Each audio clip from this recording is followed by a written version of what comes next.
victoire me sera toujours chère. Elle est gloire et victoire pour moi. Et par elle, en la maison du Père, la couronne est offerte à ma foi. Et par elle, en la maison du Père, la couronne est offerte à ma foi.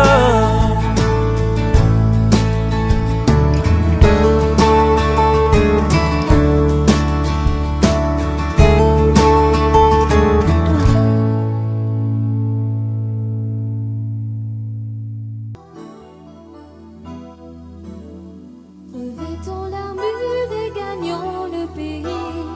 La victoire est à notre Dieu. Toute arme forgée contre nous est brisée. La victoire est à notre Dieu. Oui, chantons gloire, honneur, force et louange au Seigneur. Chantons gloire, honneur, force et louange au Seigneur. Revêtons l'armure et gagnons le pays. La victoire est à notre Dieu. Toute arme forgée contre nous est brisée. La victoire est à notre Dieu.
Tu es celui qui ouvre les yeux des aveugles. Tu es celui qui change les vies. Tu prononces une parole et ceux qui étaient morts reprennent vie. Jésus, tu es celui qui a inspiré cette œuvre, qui l'amènera jusqu'au bout. Tu as fait décider d'écrire cette histoire avec nous, Seigneur. Oui, maintenant, Seigneur, souffle sur nos pays, envahis nos villages, viens toucher nos familles. Maintenant, Seigneur, fais connaître le nom qui peut guérir des nations, le nom de Jésus-Christ. Les défis sont grands, nous en avons conscience. Tu les connais mieux que nous, Jésus. Mais nous voulons croire que rien n'est impossible. Saint-Esprit, nous demandons que maintenant tu souffles.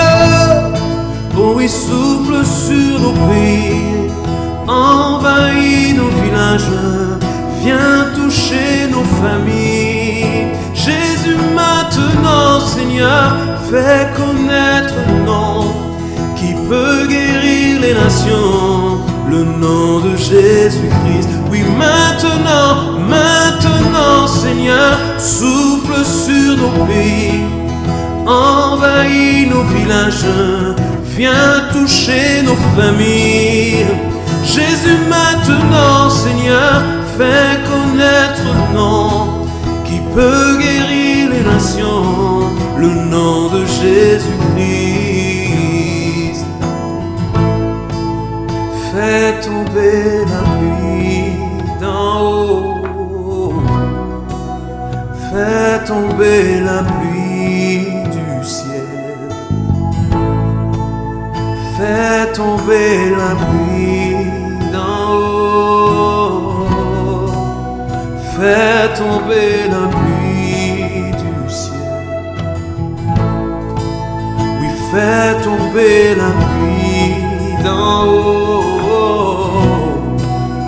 fais tomber la pluie du ciel. Ouvre les écluses, Seigneur, fais tomber la pluie du ciel. Ouvre les écluses, Seigneur, fais tomber la pluie du ciel. Fais tomber la pluie, fais tomber la pluie d'en haut, fais tomber la pluie, Seigneur, fais tomber la pluie du ciel sur ma famille, fais tomber la pluie d'en haut, fais tomber la pluie du ciel. Oui, ouvre les écluses, Seigneur, fais tomber la pluie en ce moment, en ce moment. Fais tomber, Seigneur, une pluie de guérison, une pluie de guérison, de prodiges et de miracles. Fais tomber la pluie d'en haut, fais tomber la pluie du ciel. Nous réclamons, fais tomber la pluie d'en haut sur ton peuple, fais tomber la pluie du ciel. Alléluia, alléluia. Jésus, Jésus, Jésus.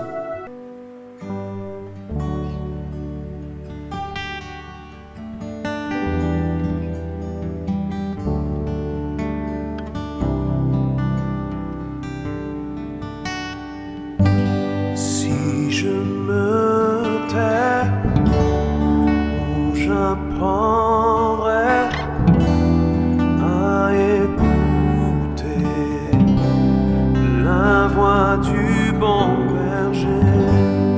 Quand je l'entends, oh, je comprends qu'il a payé pour ma liberté. Quand je t'ouvre mon cœur, je te vois, Seigneur. Oui, quand je t'ouvre mon cœur, je t'entends me parler. Et ta loi dans mon cœur toujours demeure. Et ta vie à chaque heure coule comme un torrent.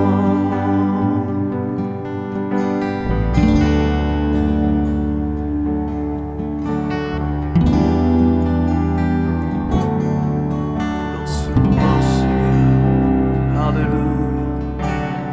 Ou si je me tais, où j'apprendrai à écouter la voix du bon berger. Quand je l'entends, oh, je comprends qu'il a payé pour ma liberté. Quand je t'ouvre mon cœur, je te vois, Seigneur. Oui, quand je t'ouvre mon cœur, je t'entends me parler. Et ta loi dans mon cœur toujours demeure. Et ta vie à chaque heure coule comme un torrent. Oh, coule en ce moment.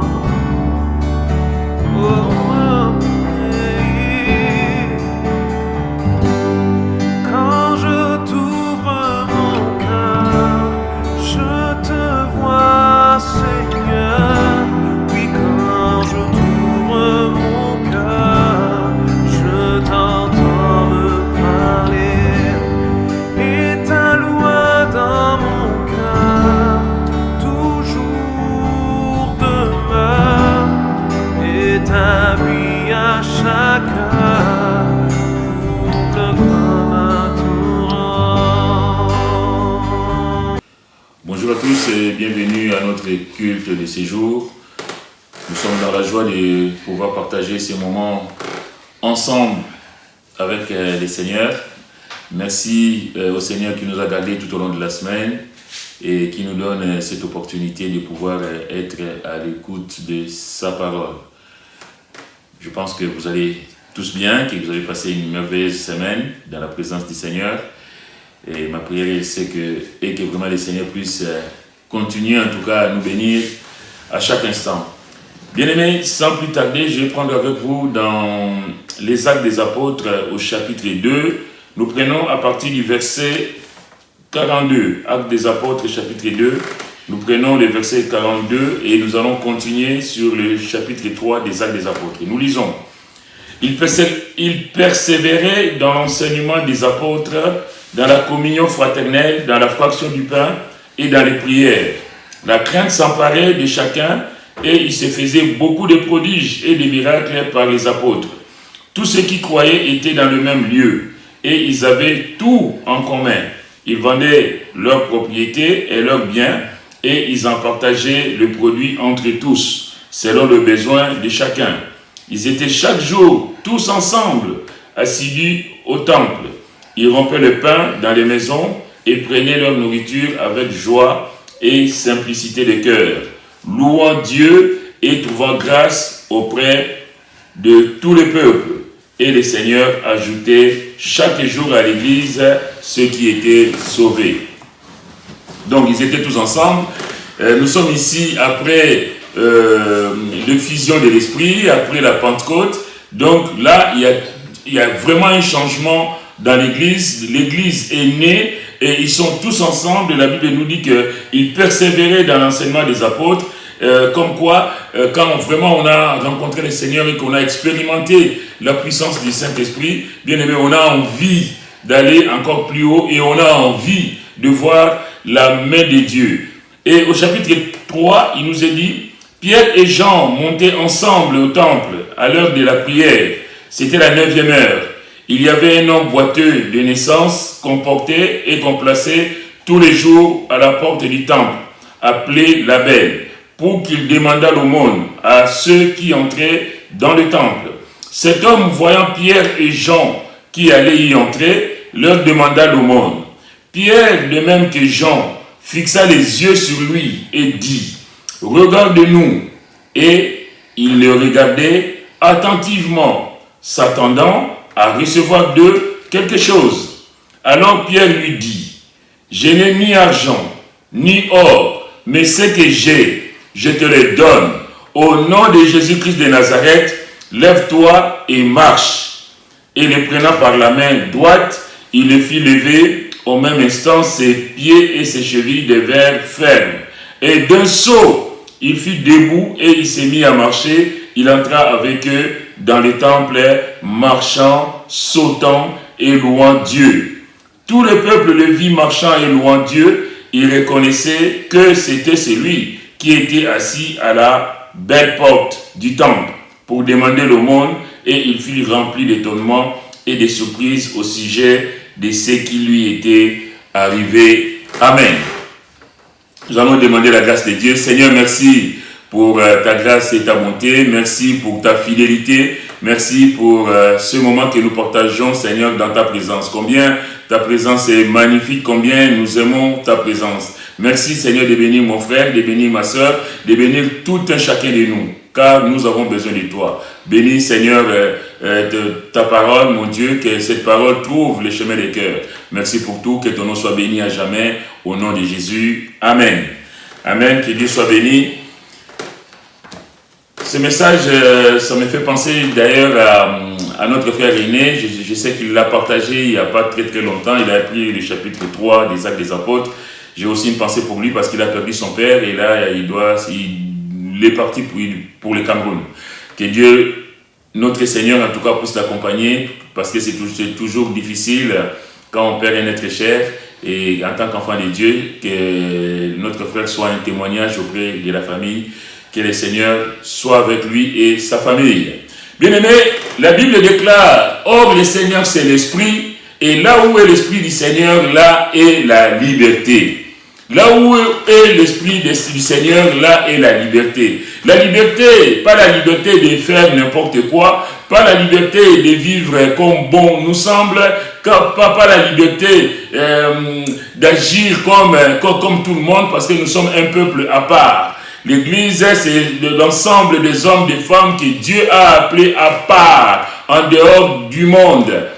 Et donc quand il est parlé de la liberté, ce n'est pas la liberté d'agir comme on veut, mais c'est la liberté de suivre le Seigneur. Parce que quand on suit le Seigneur bien-aimé, forcément, il y a des bénédictions qui vont tomber. Forcément, il y a des choses qui vont se manifester dans nos vies. Là où est la liberté du Seigneur, là, le Seigneur est libre, en fait, d'agir. Rien ne peut l'empêcher d'agir en faveur de ses élus. Rien ne peut l'empêcher, en tout cas, de réaliser ce qu'il a résolu de faire plutôt en faveur de ses enfants. Vous savez, dans l'évangile, selon Marc, un passage que le pasteur Lindaman avait pris récemment, enfin, le dimanche dernier, il est dit dans Marc 16, à partir du verset, on va lire à partir du verset 17, Marc 16, 17, « Voici les miracles qui accompagneront ceux qui auront cru. » Souvent les gens mettent « ceux qui auront cru en mon nom ». Bon, ça peut se comprendre. Mais il y a d'abord « croire ». Voici les miracles qui accompagneront ceux qui auront cru. 2 points. Ce n'est pas qui auront forcément cru en mon nom, mais qui auront cru. Bon, je me fais comprendre, c'est juste une parenthèse. En mon nom, ils chasseront les démons, ils parleront de nouvelles langues, ils saisiront des serpents. S'ils boivent quelques breuvages mortels, il ne leur fera point de mal. Ils imposeront les mains aux malades et les malades seront guéris. Ils imposeront les mains aux malades et les malades seront guéris. Bien aimé, ça fait partie de la sainte doctrine, l'imposition des mains. Quand on est malade, on va chercher les frères et les sœurs, on va chercher les hommes de Dieu, les femmes de Dieu aussi, pourquoi pas, parce que personne n'est exclu ici. C'est tous ceux qui auront cru. Et au nom du Seigneur, les malades peuvent être guéris. Ils imposeront donc les mains aux malades et les malades seront guéris. Verset 19, le Seigneur, après leur avoir parlé, fut enlevé au ciel et il s'assit à la droite de Dieu. Verset 20, et ils s'en allèrent prêcher partout. Donc, ils ont répondu à l'appel du Seigneur, en tout cas au commandement du Seigneur. Et la Bible de continuer, le Seigneur travaillait avec eux et confirmait la parole par les miracles qui l'accompagnaient. Le Seigneur travaillait avec eux et confirmait la parole par les miracles qui l'accompagnaient. Il y a d'abord la parole qui est annoncée et cette parole, bien aimé, produit du fruit en nous. Cette parole, c'est une sémence qui est plantée et cette sémence forcément va donner du fruit. Et parmi les fruits attendus, ce sont les miracles. Seigneur, parce que tu es le Dieu Tout-Puissant. Seigneur, parce que je sais, Seigneur, que tu as tout pouvoir. Seigneur, je sais que tu es capable d'agir dans telle ou telle autre situation. Je me base sur la parole de Dieu et Dieu fait le reste.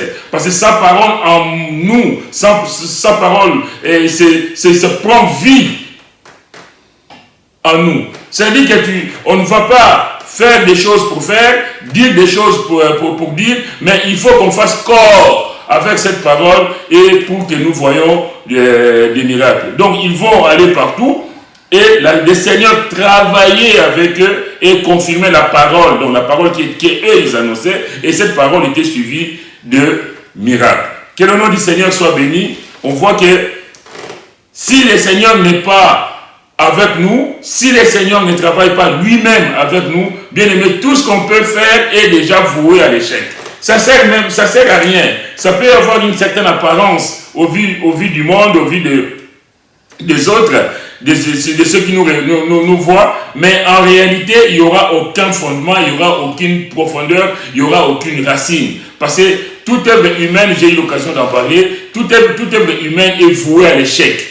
Ce qui tient, ce qui est solide, c'est l'œuvre de Dieu. Quand Dieu est le Seigneur lui-même est dans une affaire, bien aimé, ça ne peut que tenir. Que le nom du Seigneur soit béni. On arrive donc au chapitre 3 de notre lecture d'aujourd'hui, donc Actes chapitre 3, où on voit qu'un miracle est opéré. Un miracle est opéré par les apôtres Pierre et Jean. Nous sommes toujours après la Pentecôte, c'est-à-dire après l'effusion du Saint-Esprit. N'oubliez pas ce qu'on a dit au début. Or, le Seigneur, c'est l'Esprit, et là où est l'Esprit du Seigneur, là est la liberté. La liberté, comme je l'ai dit tout à l'heure, la liberté au Seigneur d'agir au travers des instruments qu'il a choisis. Bien aimés, soyons de ces instruments que Dieu a choisis, de ces instruments dont Dieu veut se servir pour sa gloire. On ne le dira jamais assez, mais est-ce que nous sommes disposés à propager le message du salut? Est-ce que nous sommes disposés à laisser le Seigneur se servir de nous pour sa gloire? Qu'est-ce qu'il nous est dit dans le chapitre 3, verset 1er? Pierre et Jean montaient ensemble au temple. Bien aimé, je vais m'arrêter là. Souvenez-vous, dans mon dernier message, je parlais de la séparation de Lot et d'Abraham et de Lot. Vous vous souvenez que voilà, à un moment, on est appelé à se séparer quand les choses ne sont pas pour la gloire de Dieu. Quand Dieu ne peut pas se servir ou se manifester pleinement dans nos vies, on est obligé de rompre avec des gens qui ne sont pas dans le plan de Dieu. Ici, nous voyons le contraire. ici nous voyons que Pierre et Jean montaient ensemble au temple. Mais nous l'avons lu à la fin du chapitre 2 des Actes des Apôtres. Il nous est dit, ils persévéraient dans l'enseignement des apôtres, dans la communion fraternelle, dans la fraction du pain et dans les prières. Ils avaient tout en commun et tout ça. Donc, c'est pour dire que ils étaient chaque jour tous ensemble, assidus au temple. C'est le mot ensemble ici qui m'interpelle. En fait, ça veut dire que fini les jalousies, fini les rivalités entre apôtres, qui sera le plus grand, qui sera à droite du Seigneur, qui aura la meilleure place, et tout ça. Non, là, les hommes de Dieu, donc l'apôtre Pierre et l'apôtre Jean, vont cheminer ensemble. Quand on est ensemble, bien aimé, ça permet, c'est que nous disons souvent, ça permet l'harmonie, c'est l'unité. Et Dieu a horreur, justement, des divisions. Dieu a horreur de tout ce qui est séparation. On ne le dira jamais assez. Dieu a horreur de tout ce qui est séparation entre ses enfants. Mais bon, après, il connaît toutes choses. Mais quand on est ensemble, bien aimé, on permet au Seigneur de se glorifier. On permet au Seigneur de manifester sa puissance. Vous savez, le premier miracle accompli, ce n'est pas celui-là, le premier miracle qui est accompli par les apôtres. Le premier miracle, justement, que le Seigneur a accompli, c'est ce changement de notre état d'esprit. C'est ce changement de l'état d'esprit de Pierre et de Jean, entre autres, mais de tous ceux qui étaient avec eux. Lisons la fin, qu'on a dit tout à l'heure, la fin du chapitre 2. Ils mettent tout en commun, c'est fini l'égoïsme, mais tout est centré sur le Seigneur. Ce ne sont plus mes intérêts que je considère les intérêts des autres. Pourquoi il y a beaucoup de problèmes dans nos vies? C'est parce que chacun considère ses intérêts personnels. Et quand on considère ses intérêts personnels, bien aimé, il ne faut pas croire que c'est pour la gloire de Dieu. Dieu n'a jamais été pour ses intérêts personnels. Dieu a toujours été quand on est dans l'unité. C'est pourquoi on a lu tout à l'heure ce que nous avons vu ici, qu'ils persévéraient ensemble, ils mettaient tout en commun. C'est pour montrer que quand Dieu est avec nous, bien aimés, on s'efface et on laisse le Seigneur agir. Donc le premier miracle accompli dans la vie d'un chrétien, c'est le changement de mentalité. C'est la régénération. C'est le changement de l'état de cœur. C'est ce que nous voyons, c'est ce que Dieu avait dit dans Ézéchiel. On va prendre dans Ézéchiel, chapitre 36. On prend à partir du verset 25. Il dit, « Je répandrai sur vous une eau pure et vous serez purifiés. Je vous purifierai de toutes vos souillures et de toutes vos idoles. Je vous donnerai un cœur nouveau et je mettrai en vous un esprit nouveau. » Je vous donnerai un cœur nouveau et je mettrai en vous un esprit nouveau. J'ôterai de votre corps le cœur de pierre et je vous donnerai un cœur de chair. Bien aimé, le cœur de l'homme est méchant. Ça, on le sait, c'est écrit. Mais maintenant, un enfant de Dieu doit avoir ses cœurs, non un cœur de pierre, mais un cœur de chair que le Seigneur lui donne au travers du Saint-Esprit. Ce n'est pas compliqué. Hein? Je vous donnerai un cœur nouveau et je mettrai en vous un esprit nouveau. Pas l'esprit du monde, pas l'esprit de rébellion, l'esprit de critique, l'esprit de dispute, l'esprit de querelle, je ne sais pas d'autre, mais un esprit nouveau, l'esprit de Dieu. J'ôterai de votre corps le cœur de pierre et je vous donnerai un cœur de chair. Mais combien de ceux qui se disent enfants de Dieu gardent le cœur de pierre et refusent de recevoir le cœur de chair? C'est-à-dire qu'ils refusent de recevoir le Saint-Esprit. Bien aimé, on ne va pas se cacher. Si on n'a pas le Saint-Esprit, la Bible le dit, nous ne lui appartenons pas. Donc si on ne laisse pas le Saint-Esprit en nous faire son œuvre, on a beau se dire chrétien, chrétienne, on a tout faux. Donc le premier miracle que le Seigneur accomplit, pour même dans le cadre de notre étude et même dans nos vies personnelles, c'est le changement de mentalité.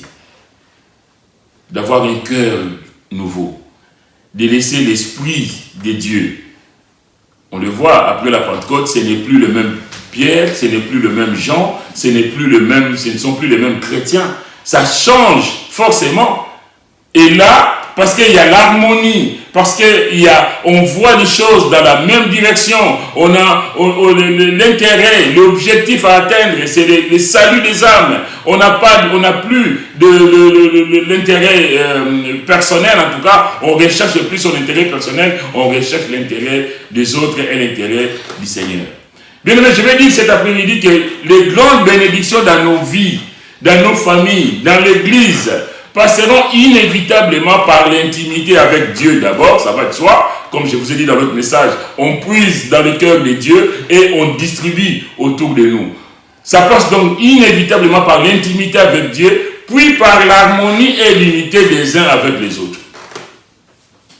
Si le Seigneur n'est pas en nous, si le Seigneur ne fait pas cette œuvre, en tout cas si on ne le laisse pas faire cette œuvre à nous, qu'on soit unis, bien aimés, on est voué à l'échec. On aura quelques petits résultats comme ça, faisant croire qu'on a réussi, qu'on a gagné. En réalité, on se trompe tout seul. Mais vraiment tout seul. Vous savez, nous le disons souvent dans nos réunions, nous prenons ces passages que le Seigneur a dit dans Matthieu 18, je vais prendre avec vous. Matthieu 18 au verset 19, on va prendre même à partir du verset 18. Je vous l'ai dit en vérité, tout ce que vous lierez sur la terre sera lié dans le ciel, et tout ce que vous délierez sur la terre sera délié dans le ciel. Je vous dis encore que si deux d'entre vous s'accordent sur la terre pour demander une chose quelconque, elle leur sera accordée par mon Père qui est dans les cieux. Car là où deux ou trois sont assemblés en mon nom, je suis au milieu d'eux. Ça rejoint ce que je vous dis là. Si deux d'entre vous s'accordent pour demander une chose quelconque, cette chose leur sera accordée par mon Père qui est dans les cieux.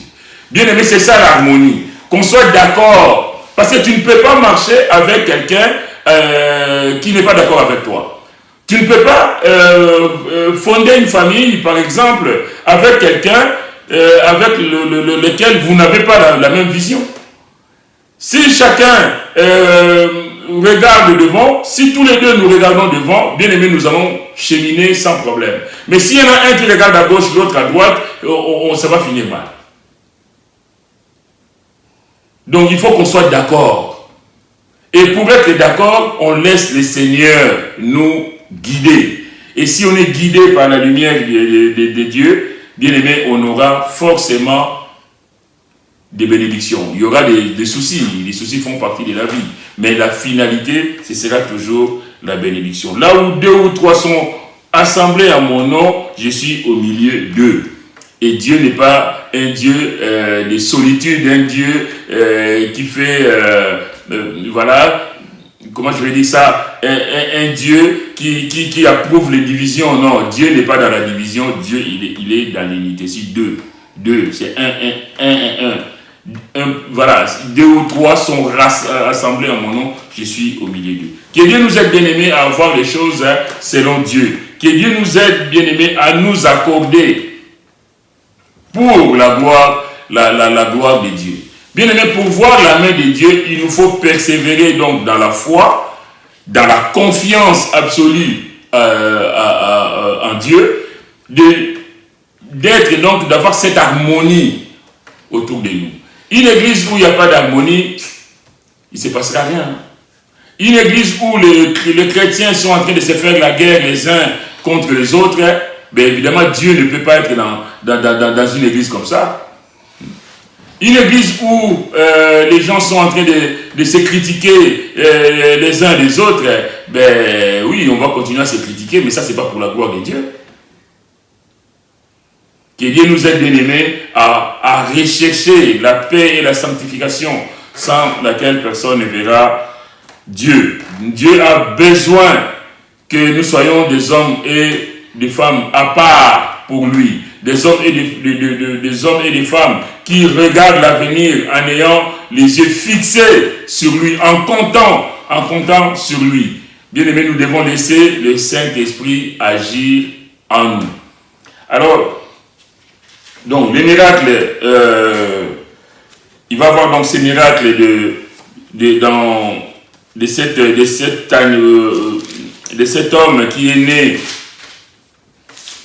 infirme de naissance. C'est parce que les serviteurs de Dieu voient les choses dans la même direction.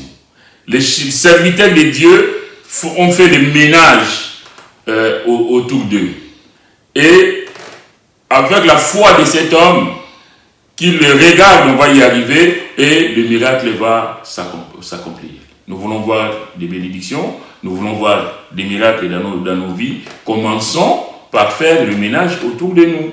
Commençons à laisser les seigneurs nous émonder, nous couper tout ce qui n'est pas pour sa gloire. C'est pour que nous puissions porter du fruit. La Bible dit dans Zacharie 4, verset 6, « Ce n'est ni par la puissance, ni par la force, mais c'est par mon esprit, dit l'Éternel des armées. » Ni par la puissance, ni par la force, mais par mon esprit. Il est ici question de l'esprit. Quand l'esprit est en nous, quand l'esprit agit en nous, bien aimé, on voit les résultats. C'est ce qui va se passer dans la vie de cet homme. On voit les résultats. Mais quand le Saint-Esprit n'est pas là, quand l'Esprit de Dieu n'est pas en nous, il n'y aura aucun résultat. On va faire semblant, on va faire du bruit, mais ce sera du bruit pour rien. Raison pour laquelle le Seigneur dira, sans moi, vous ne pouvez rien faire. Sans moi, vous ne pouvez rien faire. Alors, dans Acte 3, on y revient. Donc, ils sont ensemble, ils montent ensemble au temple et ils ont donc fait le ménage autour de leur vie et ces hommes de Dieu vont cheminer ensemble. Au verset 2, il nous est dit, il y avait un homme boiteux de naissance. Ah, un homme boiteux de naissance. Un homme boiteux de naissance, ça veut dire qu'il n'est pas devenu par maladie ou par accident. C'est-à-dire qu'il est né comme ça, un homme qui n'a jamais marché de sa vie. Vous savez, quand l'enfant naît, le bébé, et il va commencer à marcher à quatre pattes, et puis il va commencer à chercher à poser un pied, et puis il tombe, il trébuche, et petit à petit, il va se mettre sur ses deux jambes. Donc ça s'apprend, il y a tout un apprentissage. Et dans le cas de cet homme, il nous est dit boiteux de naissance. Et la Bible dit plus loin que cet homme était âgé de plus de 40 ans. C'est-à-dire que quelque part, c'était comme si tout espoir était perdu. Il n'avait plus aucun espoir de marcher un jour. Tu as un enfant qui ne marchait pas, voilà. Au bout d'un certain temps, tu dis, bon là, je pense que là c'est fini, il faut trouver autre chose. Il n'est pas devenu, il est né comme ça. Bien aimé, c'est l'image de l'homme pécheur privé de la gloire de Dieu. L'homme qui est né dans son handicap, l'homme qui est né dans le péché, l'homme qui est exclu d'avance de la gloire de Dieu. C'est ce que David pouvait dire dans le psaume 51. Il dit, « Voici, je suis né dans l'iniquité et ma mère m'a conçu dans le péché. » Il reconnaît que rien de bon n'est en lui. Et rien de bon n'est en qui que ce soit. Nous sommes tous pécheurs, tous condamnés à mort, si nous ne saisissons pas la main de l'unique sauveur qui est Jésus-Christ. Et Romains 3, 22, à la fin du verset nous dit, il n'y a point de distinction. Et Romains 3, 23, ce verset que nous connaissons, car tous ont péché et tous sont donc privés de la gloire de Dieu. Tous ont péché et tous sont privés de la gloire de Dieu. Il n'y a aucune fierté à vanter ses mérites, à dire que Seigneur, moi j'ai fait ceci, j'ai donné cela. Non, tous ont péché et sont privés de la gloire de Dieu. Et l'image de cet homme boiteux de naissance, c'est l'image de toi et de moi, pécheurs de naissance, et sauvés par la grâce. Combien nous avons besoin de considérer cette dimension de choses. tous perdus, tous condamnés à mort, tous méritant les flammes de l'enfer. Mais tous, pas tous, hein, ceux qui auront cru sauvés seront sauvés par la grâce de Dieu. Merci Seigneur. En d'autres termes, l'homme sans Jésus est déjà mort. L'homme qui n'a pas Jésus est déjà mort. Il est exclu du salut. Il ne faut même pas rêver. Le Seigneur le dira, je suis le chemin, la vérité et la vie. Nul ne vient au Père que par moi. Donc, si tu ne passes pas par Jésus, évidemment, il ne faut pas te faire d'illusion que tu seras quand même sauvé. Vous savez, il y en a qui pensent, il y a le brigand sur la croix qui va accepter le Seigneur sur la croix. Il y en a qui disent, oui, mais le brigand sur la croix est allé au paradis. Mais qui te dit que tu auras la même opportunité que ces brigands sur la croix? T'en sais rien. On ne peut pas me dire que parce que le brigand sur la croix a saisi la main du Sauveur à son dernier souffle, que toi aussi ça sera comme ça. On ne sait pas comment ça va finir demain. On ne sait même pas si on aura l'occasion de se repentir. On ne sait pas. C'est aujourd'hui le jour du salut. C'est aujourd'hui quand on entend la voix du Seigneur, comme disait le pasteur du dimanche dernier, c'est aujourd'hui de saisir la main du Seigneur. Ce n'est pas dans 2 mois. Oui, mais les brigands étaient sauvés. Ok, d'accord. On verra bien. Que Dieu nous aide, bien-aimés, à savoir que c'est l'image de cet homme, donc, et c'est l'image de tout homme qui est exclu de la gloire de Dieu, tout homme qui est donc perdu d'avance. Mais il nous a dit, boîtier de naissance qu'on portait et qu'on plaçait tous les jours à la porte du temple appelé la Belle. Cet homme, évidemment, du fait de son handicap, était diminué. Il était dépendant des autres. Il devait compter sur la bonté des autres pour qu'ils viennent le chercher là où il était et l'amener et le placer à cet endroit pour demander l'aumône. Ça veut dire que si ces personnes qui pouvaient l'amener n'étaient pas disponibles, ces jours-là, il n'y aura pas d'aumône. Parce qu'il ne peut pas se rendre tout seul. Il est complètement dépendant. Mais c'est l'image de l'homme sans Christ, sans Dieu, donc sans espérance, et dépendant des autres. C'est ça que la Bible nous dit, on va faire vite, dans le livre des Éphésiens. L'apôtre Paul rappelle aux Éphésiens ce qu'ils étaient. C'est Éphésiens chapitre 2. Il est dit à partir du verset 11, « C'est pourquoi vous, autrefois païens dans la chair, appelés incirconcis, par ceux qu'on appelle circoncis et qui le sont à la chair par la main de l'homme. Souvenez-vous, ne pas oublier d'où on vient. Souvenez-vous que vous étiez en ces temps-là, sans Christ, privés du droit de cité en Israël, étrangers aux alliances de la promesse, sans espérance et sans Dieu dans le monde. Sans espérance et sans Dieu dans le monde. Donc, perdus d'avance. Bien-aimés, nous devons considérer la grâce de Dieu dans notre vie. Nous devons, nous, en tant qu'enfants de Dieu, dépendre du Seigneur, pas des autres, pas de l'homme. On ne peut pas compter sur un homme, nous devons compter sur Dieu. C'est l'image que nous avons de cet homme, en fait, exclu de la présence de Dieu, sans Christ, sans Dieu, un homme perdu. Mais Dieu est miséricordieux, Dieu c'est un Dieu de grâce, Dieu c'est un Dieu qui nous aime, c'est un Dieu qui aime l'homme, l'homme avec grand H, c'est-à-dire l'être humain en général. Cet homme qui était exclu du temple de par son handicap cet homme qui était exclu du temple, donc de la présence de Dieu à cause de cet handicap, cet homme va faire la rencontre de sa vie. Moi, je dis toujours, c'est pas pour moi que je l'ai dit, mais je l'ai dit en général, rencontrer Jésus, c'est un moment déterminant dans notre vie.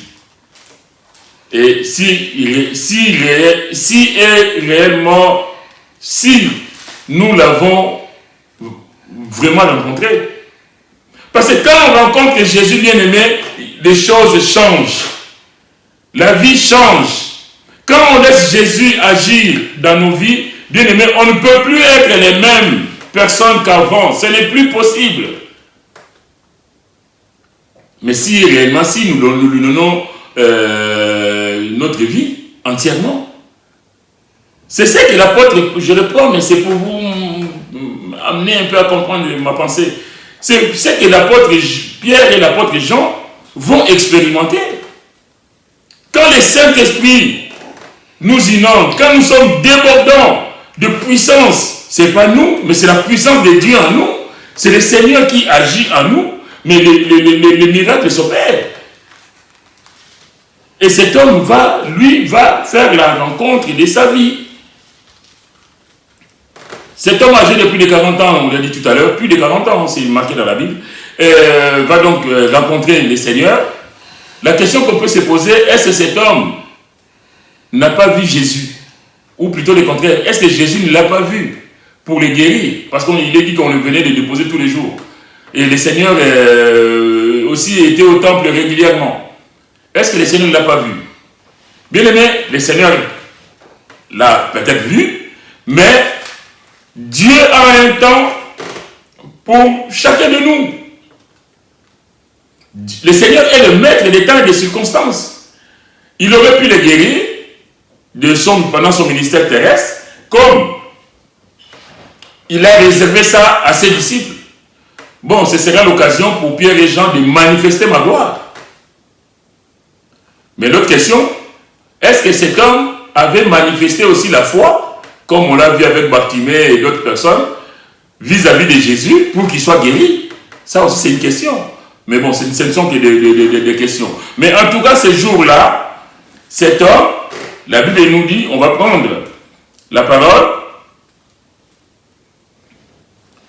Cet homme, verset 3, voyant Pierre et Jean qui allaient y rentrer, leur demanda l'aumône. Pierre, de même que Jean, fixa les yeux sur lui et dit, regarde-nous. C'est-à-dire, il y a le Saint-Esprit. N'oubliez pas, nous sommes là après les fusions du Saint-Esprit. Donc, le Saint-Esprit qui est en eux là, ils savent que Dieu leur dit intérieurement que cet homme a besoin d'être guéri.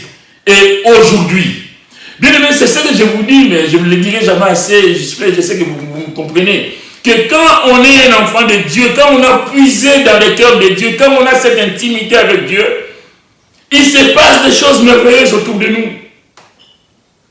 Et Pierre, ce n'est pas pour rien que Pierre, de même que Jean, vont fixer le regard sur lui et lui disent, donc, regarde-nous. Et cet homme, il le regardait attentivement, s'attendant à recevoir de quelque chose. Alors, on est là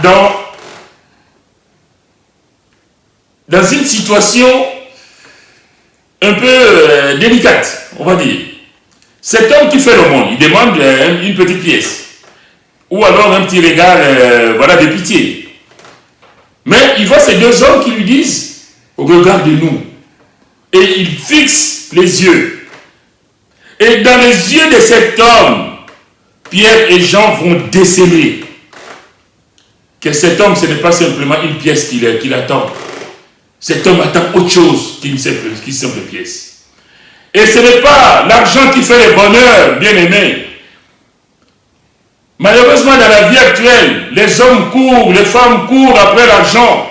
On cherche le bonheur par le matérialisme. Je veux le bonheur parce que mon mari ne gagne pas assez, ma femme n'apporte pas assez. Et moi, bien aimé, le vrai bonheur, c'est avoir Jésus dans sa vie. Alléluia. Et c'est ce que Pierre va lui dire. Alors, verset 6, Pierre lui dit, je n'ai ni argent, ni or. En d'autres termes, je ne suis pas riche.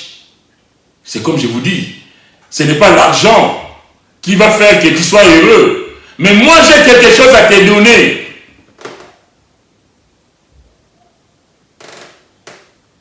Je n'ai ni argent ni or. Mais ce que j'ai, je te le donne. Ce que j'ai. Bien aimé, je ne sais pas. Est-ce que nous avons réellement Jésus en nous? Parce que bien aimé, si nous avons vraiment le Seigneur en nous, bien aimé, il doit se passer des choses autour de nous. Malheureusement, combien de gens, combien de familles, combien de chrétiens sont en difficulté, sont dans des conflits. Pourquoi? Parce que chacun cherche son intérêt. Je veux dire, quelle tristesse. Quelle tristesse. Avoir Jésus, compter sur le Seigneur, c'est source de joie, source de bonheur. Même si je n'ai pas à manger, mais du moment où j'ai Jésus dans ma vie, j'ai béni le Seigneur. Alléluia. Je n'ai ni argent ni or, mais ce que j'ai, je te le donne. Au nom de Jésus-Christ de Nazareth, lève-toi et marche. Alors, il faut avoir une sacrée dose de foi pour dire à un paralytique de plus de 40 ans de se lever et de marcher si on n'a pas été puisé dans le cœur de Dieu.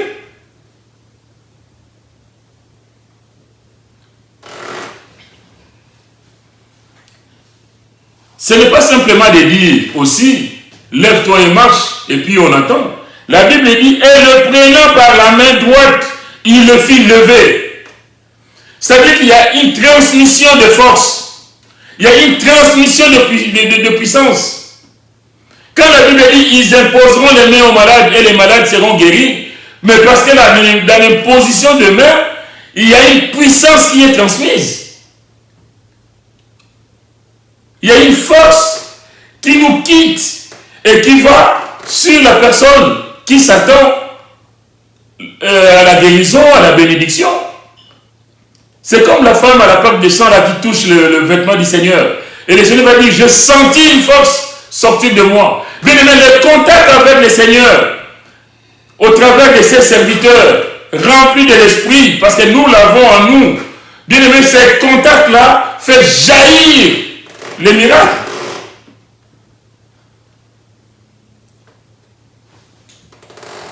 Et Pierre va le saisir par la main droite et le fit lever. La Bible dit, au même instant, ses pieds et ses chevilles devinrent fermes. Au même instant. Ce n'était pas, oui, allez-y, après on verra. C'est au même instant. Pourquoi? Parce que cet homme aussi s'attendait à recevoir quelque chose de la part de ces deux hommes qu'il a vus. Eux, ils ont vu en lui une attente. Ils ont décelé que cet homme s'attendait à plus qu'une petite pièce. Et lui aussi, le paralytique, l'ex-paralytique, s'attendait aussi, quand il a vu, regarde-nous, dans cet échange de regards, il y a un message qui est passé. Bien aimé, est-ce que nous arrivons à discerner le temps de Dieu? Est-ce que quand nous venons, même nous en tant que chrétiens, quand nous répondons à l'appel, à la prière, est-ce que nous venons avec foi? Souvenez-vous ce qu'on a lu. Si deux d'entre vous s'accordent pour demander sur la terre déjà, pour demander quelque chose à mon Père qui est dans le ciel, il leur sera accordé. Mais oui, Ça veut dire qu'il faut que cet accord-là soit entre l'homme de Dieu et la personne qui s'attend au Seigneur.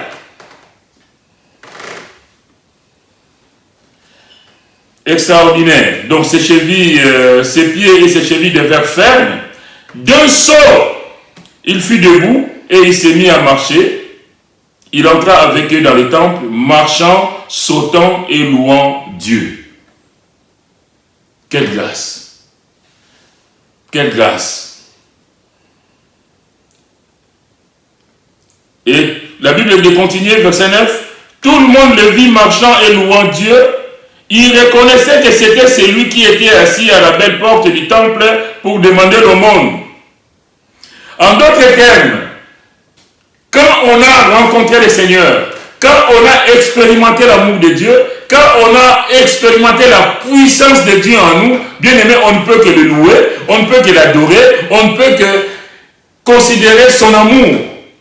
Et quand nous considérons cet amour, au travers de nous, les gens doivent voir qu'il y a eu un changement d'opérer dans nos vies.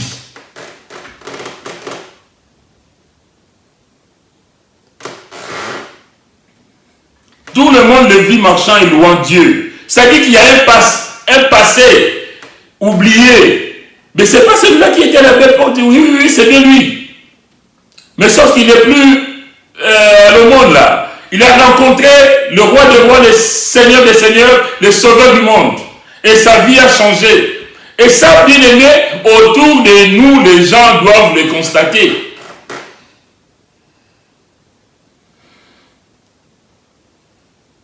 La Bible dit, il reconnaissait que c'était celui qui était assis à la belle porte du temple pour demander l'aumône.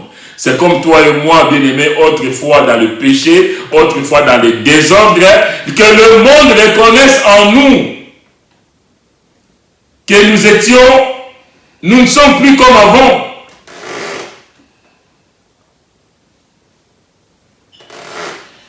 Malheureusement, ce n'est pas toujours le cas. Et cet homme donc va rentrer dans la présence de Dieu, va savourer ce qu'il n'avait jamais savouré avant, le bonheur d'être dans la présence de Dieu. Bien aimé, le vrai bonheur, c'est en Jésus. La solution à nos problèmes, c'est en Jésus. On ne le dira jamais assez, mais ça je me répète aussi. Mais c'est ça. Christ en nous, l'espérance de la gloire. Christ en nous, c'est la solution à nos problèmes. Christ en nous, c'est les portes fermées qui s'ouvrent. Christ en nous, c'est les portes des désordres qui se fermeront. Christ en nous. Est-ce qu'il est réellement en nous?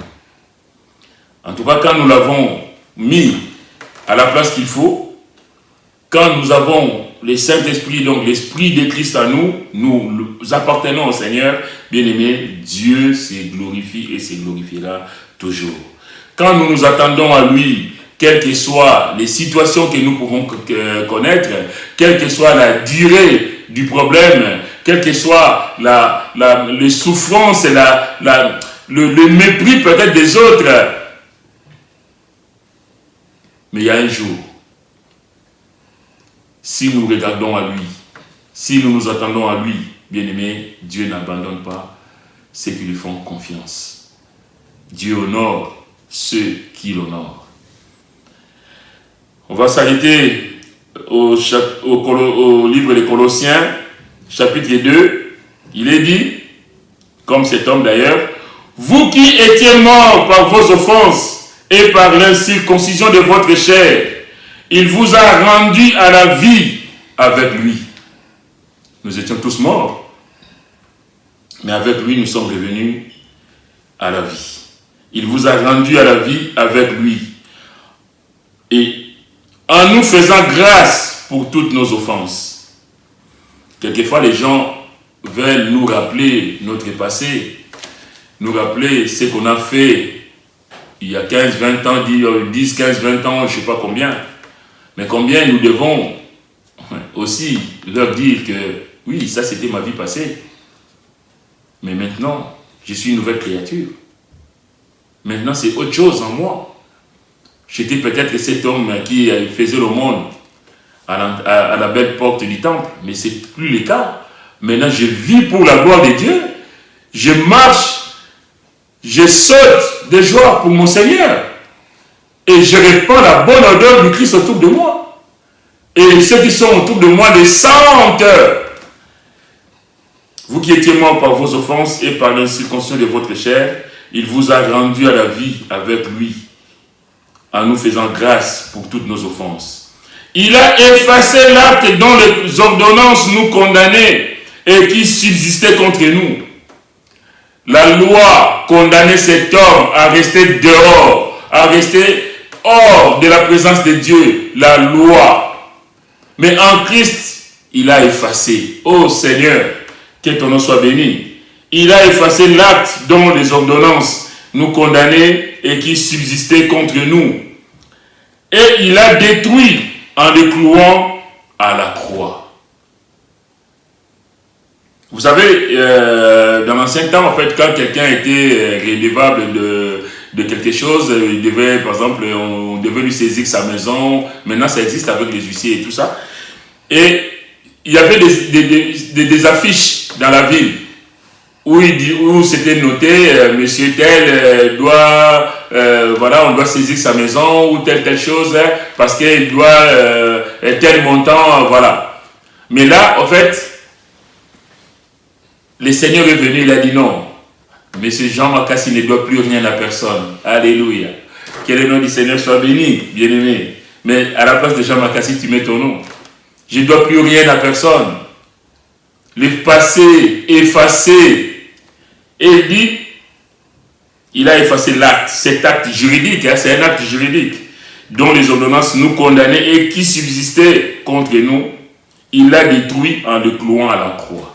On prend, on plie, on enlève la fiche, on plie, allez, boum, cloué à la croix, la fiche n'existait plus. Le passé n'existait plus. Alléluia. Il a détruit en le clouant à la croix. Il a dépouillé les dominations et les autorités et les a livrés publiquement en spectacle en triomphant d'elles par la croix. Bien aimé, je vais m'arrêter là, mais c'est pour vous dire que à la croix, le Seigneur a tout accompli. Il a payé le prix pour que toi et moi nous soyons en vie, comme pour cet homme paralytique né qui n'a jamais marché. Il mange de l'homme perdu, de l'homme sans Dieu, de l'homme sans Christ, de l'homme privé de la gloire de Dieu. Mais quand on a fait cette rencontre avec le Seigneur, bien aimé, notre vie change. Pourquoi? Parce qu'il a payé à la croix pour toi et pour moi. Son sang a coulé pour que nous ayons la vie et la vie en abondance. Il est le bon berger qui a donné sa vie pour toi et pour moi. Le passé oublié, maintenant je regarde au Seigneur. Maintenant, regardons au Seigneur et faisons-lui confiance.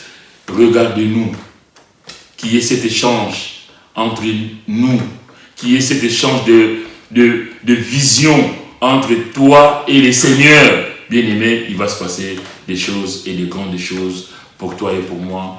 Que Dieu nous bénisse tous. Amen. Seigneur éternel, notre Dieu, nous te bénissons, te donnons gloire pour l'occasion que nous avons eue, Seigneur, d'être à l'écoute de ta parole. Seigneur, ma prière est que cette parole ait trouvé les chemins des cœurs, mon Dieu, que nous considérions, Seigneur, ta parole qui est la vérité, Seigneur, mon Dieu, que nous considérions, Seigneur, vraiment que tu es le grand Dieu qui est venu pour nous sauver. Seigneur, tu connais les besoins, tu connais les attentes, tu vois cet homme paralytique de naissance, Seigneur, depuis plus de 40 ans. Seigneur, mais ce jour-là, tu es descendu en grâce pour lui. Seigneur, mon Dieu, combien je vais prier pour mon frère, ma soeur. Seigneur, qu'aujourd'hui aussi soit un jour de salut, un jour de guérison, un jour de miracle pour chacun de mes frères et sœurs qui suivent ces messages. Merci pour tes bénédictions. Merci pour ta grâce, car tout est grâce avec toi. Sois béni à jamais au nom de Jésus.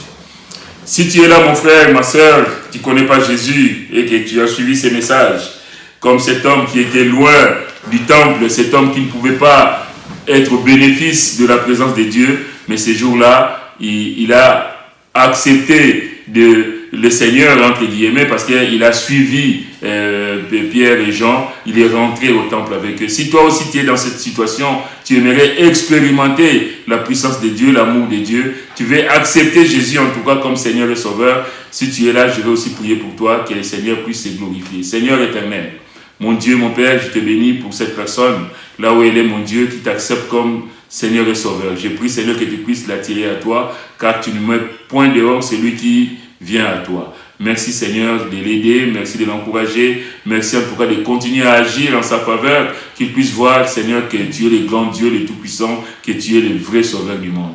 Merci pour tout, Seigneur, que ton nom soit béni, que ton nom soit glorifié. Bien-aimé, si tu es là aussi et que tu as un problème particulier et tu te dis que ce problème, ça fait des années que je n'ai pas de solution. Cette maladie, j'ai prié, on a prié pour moi, je suis vu des médecins, mais je n'ai pas été guéri. Bien-aimé, je veux dire cet après-midi que Dieu est capable. Cet homme aussi pouvait désespérer après tant d'années d'absence de vie. Mais ces jours-là, le Seigneur s'est glorifié dans sa vie. Si tel est ton cas, pour ton projet que tu as, pour une maladie, pour n'importe quelle situation qui te tracasse, je te prie simplement, si tu es malade, de mettre la main là où tu es malade, de toucher l'endroit en tout cas. Et si tu as une situation pour laquelle tu veux voir la main de Dieu, là aussi mon frère, tu penses à cette situation, tu pries avec moi et je sais que le Seigneur va agir. Seigneur éternel, mon Dieu, mon Père, je te bénis, Seigneur, pour ces bien-aimés. Seigneur, là où ils sont, mon Dieu, tu vois ceux qui sont malades, je prie pour la guérison, Seigneur, de leur corps. Seigneur, que tu sois le Dieu qui guérit, comme tu le dis dans ta parole. Par tes maîtres, si nous sommes guéris, oui, Seigneur, nous le confessons, nous le proclamons haut et fort. Seigneur, nous voulons croire à la guérison miraculeuse, comme ce fut le cas avec cet homme que nous venons d'étudier. Seigneur mon Dieu, manifeste ta puissance dans la vie de ces bien-aimés qui s'attendent à toi pour leur santé. Comme tu le fais aussi, Seigneur, pour tous ceux et toutes celles, Seigneur mon Dieu, qui ont des projets, qui ont, Seigneur, des questionnements, qui ont, Seigneur, des ambitions, Seigneur mon Dieu, que tu puisses là aussi te glorifier, Seigneur, que tu puisses répondre aussi à leurs attentes. Tu es Dieu, Seigneur, qui a un plan merveilleux pour chacun de nous. Alors glorifie ton nom, s'il te plaît. Merci pour tout, Seigneur, que ton nom soit béni à jamais, car tu en es vraiment digne, au nom de Jésus. Amen. Soyez bénis, bien-aimés. Nous allons passer à la table du Seigneur dans quelques instants. Je vais demander donc que les frères nous mettent quelques cantiques et après quoi nous passerons à la table du Seigneur. Que Dieu vous bénisse.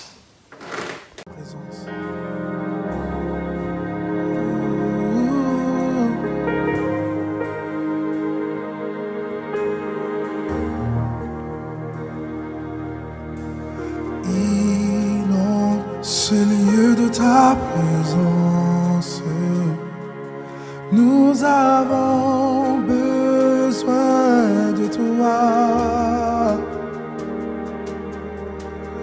Inonde ce lieu de ta présence, nous avons besoin de toi. Viens, Esprit de révélation, souffle sur nous, souffle sur nous. Viens, Esprit de révélation, souffle sur nous, souffle sur nous. Ce lieu de ta présence, nous avons besoin de toi. En ce moment, oui, inonde ce lieu de ta présence, nous avons besoin de toi. Viens, Esprit de révélation, souffle sur nous, souffle sur nous. Viens,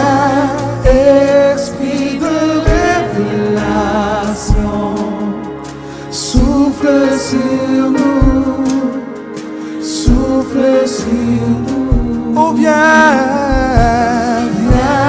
Esprit de révélation, souffle sur nous, Seigneur. Souffle sur nous, Oh, souffle sur nous. c'est viens, Esprit de révélation, souffle sur nous, souffle sur nous. Nous avons besoin de toi en cet instant. Seigneur, sois le centre de nos vies. Et comment s'élève un chant, une mélodie, témoignant de ta grâce infinie. Nous avons besoin de toi. En cet instant, oui. Seigneur, viens. Seigneur, sois le centre de nos vies. Et quand moi s'élève un chant, alléluia, une mélodie, témoignant de ta grâce infinie. Oh, inonde ce lieu, inonde ce lieu de ta présence. Nous avons besoin de toi, Seigneur. Inonde ce lieu de ta présence. Nous avons besoin.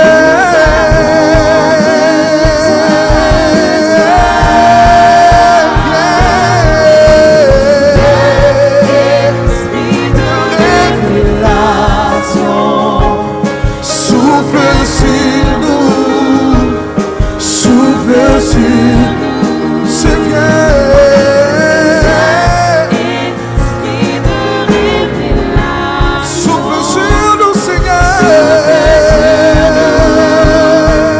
souffle sur Oh, nous. viens, viens, viens, viens, viens. Esprit de révélation, Nous avons besoin de toi. souffle sur nous. Oh, viens. Esprit de révélation, Souffle sur nous, Seigneur.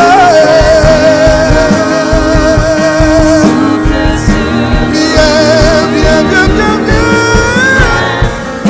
Esprit de révélation, Souffle sur nous, Seigneur Jésus.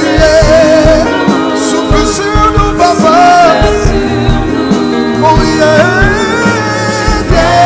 Esprit de révélation, Souffle sur nous, Seigneur. Souffle sur nous. souffle sur nous. Oh, nous avons besoin de toi en cet instant, oui. Seigneur, sois le centre de nos vies. Et comment s'élève un chant, une mélodie, témoignant de ta grâce infinie. Nous avons besoin de toi. Avons besoin de toi. Cet instant, oui. Seigneur, sois le centre de Nos vies, le centre de nos vies. moi s'élève un chant, Mélodie, témoignant de ta grâce infinie.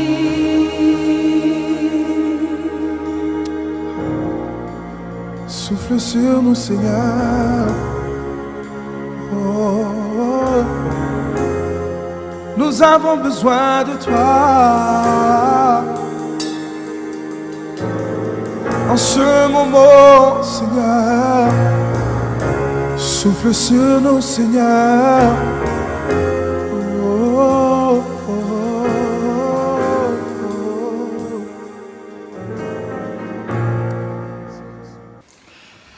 Nous voici de retour pour la Sainte Seine.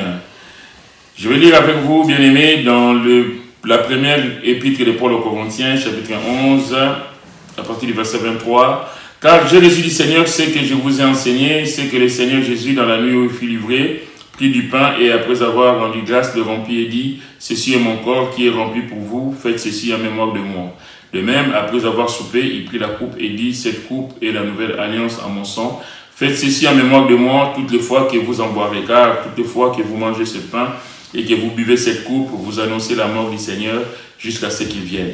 C'est pourquoi celui qui mangera le pain ou boira la coupe du Seigneur indignement sera coupable envers le corps et le sang du Seigneur. Que chacun donc se prouve soi-même et qu'ainsi il mange du pain et boive de la coupe. Car celui qui mange et boit sans discerner le corps du Christ, le corps du Seigneur, mange et boit un jugement contre lui-même.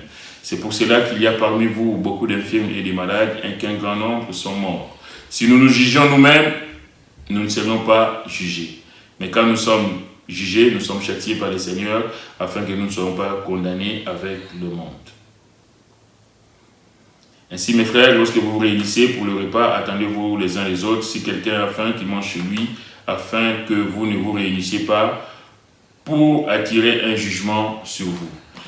Évidemment, la Sainte Seine, ce n'est pas pour attirer un jugement sur nous, c'est au contraire, c'est une bénédiction de considérer ce que le Seigneur a fait pour nous quand nous l'avons accepté comme Seigneur et Sauveur personnel. Donc je rappelle que la Sainte Seine est réservée à ceux qui ont accepté Jésus-Christ comme Seigneur et Sauveur personnel, baptisés par immersion totale et qui marchent en nouveauté de vie, qui confessent et abandonnent leurs péchés. La Bible dit que si nous confessons nos péchés, il est fidèle et juste pour nous les pardonner. Si nous les gardons, évidemment, nous ne pouvons pas être pardonnés de tous et de confesser ses péchés et de les abandonner. La Bible dit aussi que celui qui cache ses transgressions ne prospère point, mais celui qui les avoue et les délaisse obtient miséricorde.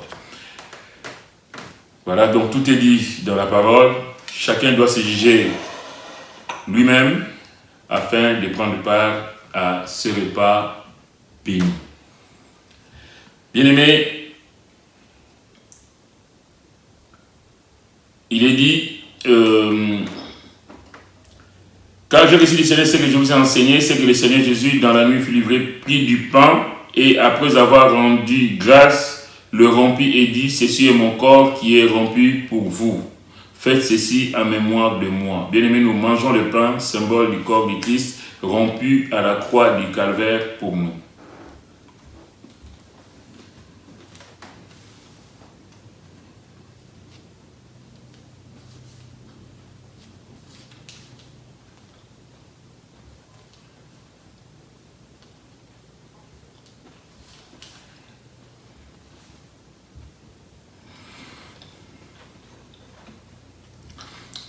Verset 25. De même, après avoir soupé, il prit la coupe et dit, cette coupe est la nouvelle alliance en mon sang. Faites ceci en mémoire de moi toutes les fois que vous en boirez. Car toutes les fois que vous mangez ce pain et que vous buvez cette coupe, vous annoncez la mort du Seigneur jusqu'à ce qu'il vienne. Partageons la coupe, bien-aimés, symbole du sang de Christ versé à la croix pour nous. Partageons la coupe.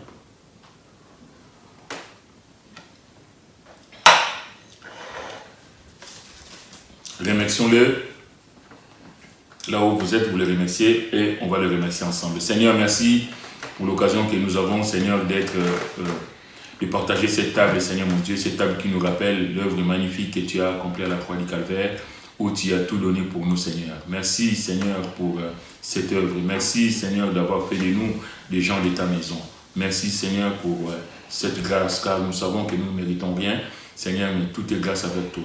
Combien nous voulons être reconnaissants, Seigneur. Combien nous voulons nous remettre en question chaque jour, Seigneur mon Dieu, afin de ne pas être privés de ta gloire. Merci pour tout, Seigneur. Bénis encore mon frère, ma soeur. Merci de nous avoir gardés, protégés. Merci de nous avoir conduits. Et merci pour le culte, Seigneur, que tu as conduit du début à la fin. Ma prière est que tu puisses nous accompagner tout au long de la semaine, Seigneur. Que chacun de nous soit au bénéfice de ta grâce. Seigneur, que tu puisses répondre aux attentes des uns comme des autres, que tu puisses te manifester pleinement dans chacune de nos vies. Merci pour tout, Seigneur. Que ton nom soit béni à jamais. Au nom de Jésus. Amen. Bien-aimés, soyez bénis. Bonne semaine à tous. Que le Seigneur soit au contrôle de chaque situation, de chaque détail de votre vie. À bientôt. Au revoir.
Vous êtes donné et abandonné à la cause de Jésus. Nous sommes cachés en Christ Dieu.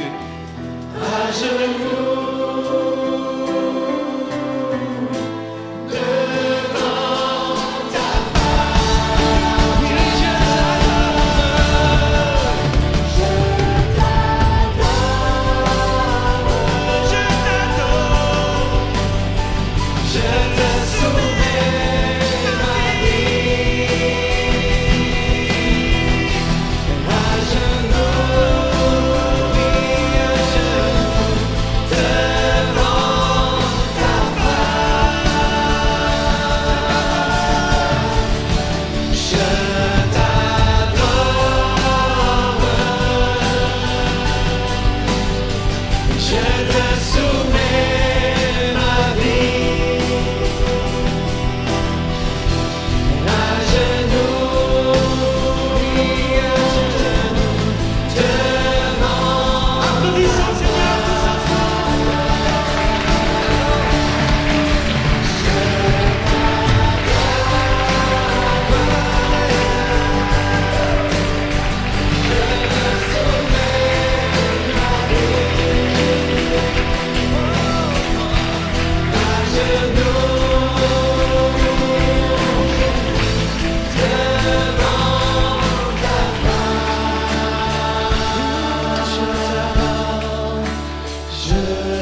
Attention frères et sœurs, poussez un cri de joie!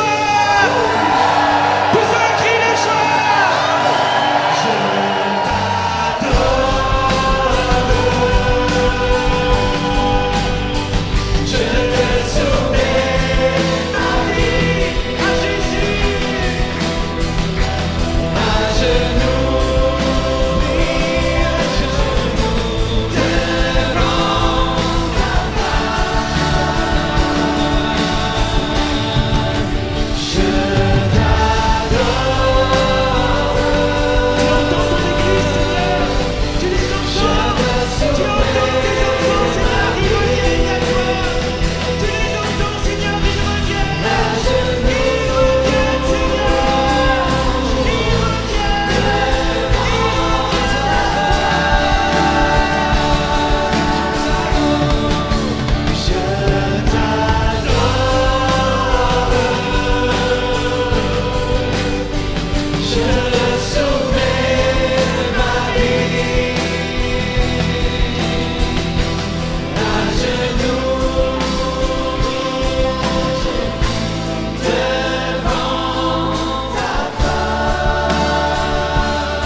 offrons au Seigneur reconnaissance. Son amour dure à jamais, Car il est bon, il est au-dessus de tout.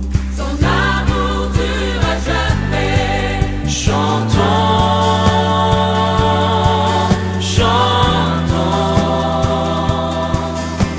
d'une main puissante et d'un bras tendu.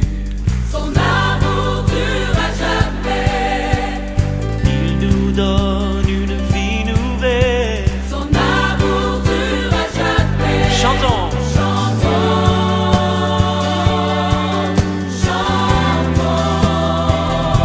et chantons.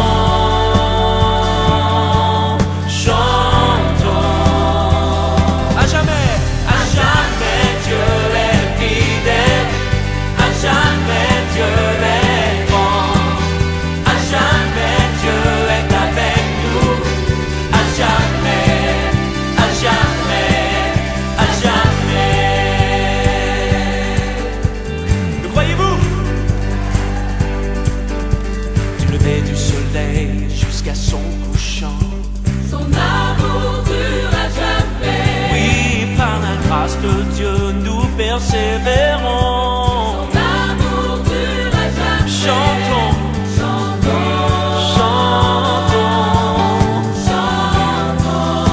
yeah, chantons.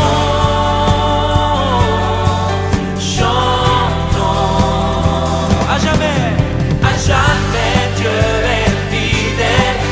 À jamais Dieu est grand. À jamais Dieu est avec nous. À jamais.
Nous sommes une génération choisie, appelée